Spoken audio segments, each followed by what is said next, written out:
बंधुओं, बहुत बहुत स्वागत है आपका कहानियों की सीरीज में। आज 39वीं कहानी साथ।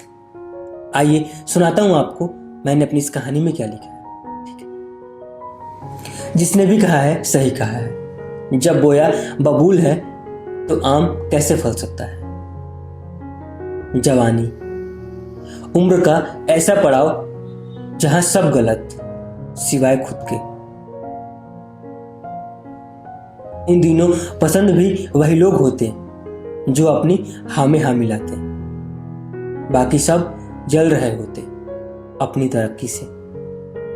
सरकारी अस्पताल से 5 सितारा अस्पताल के इस सफर ने बहुत कुछ सिखाया। बहुतों का साथ मिला तो छूटा भी।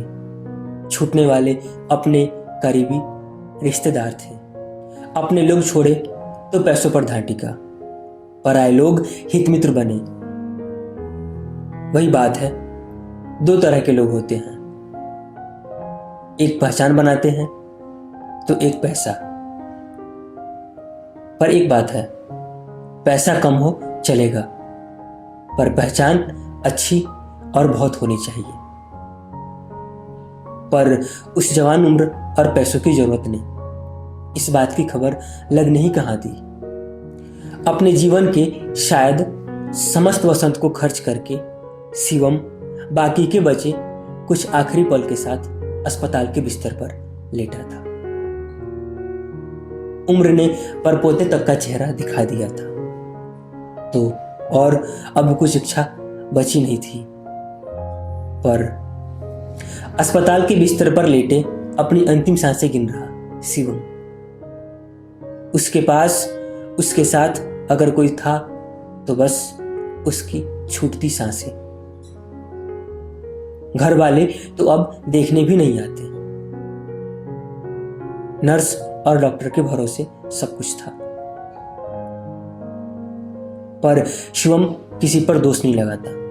उसके माता पिता के अंतिम दिनों में वो भी तो कहते रह गए थे, बस 5 मिनट के लिए मिल ले।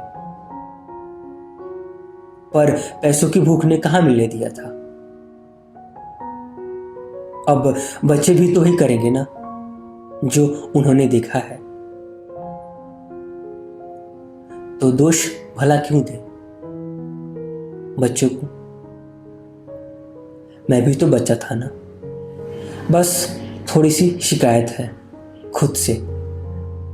शिकायत यही कि एक वक्त के बाद सब कुछ छोड़ देना चाहिए, एक खास उम्र को पार करने के बाद। बाकी बच्चे उस वक्त को अपने परिवार अपने बच्चों के साथ जोड़ लेना चाहिए, पूरे स्वार्थ से सिद्ध होकर कि जिस समय सबसे अधिक जरूरत उनकी हो वो पास रहे, साथ रहे। कष्ट अपनी है वो तो झेलना ही है, पर कष्ट के उस वक्त में परिवार का साथ होना उस अकेलेपन के दर्द से शायद कम हो। बस उस खास उम्र की पहचान हो जाए जहां सब कुछ छोड़कर खुद को अपने परिवार अपने बच्चों के साथ जोड़ लेना चाहिए।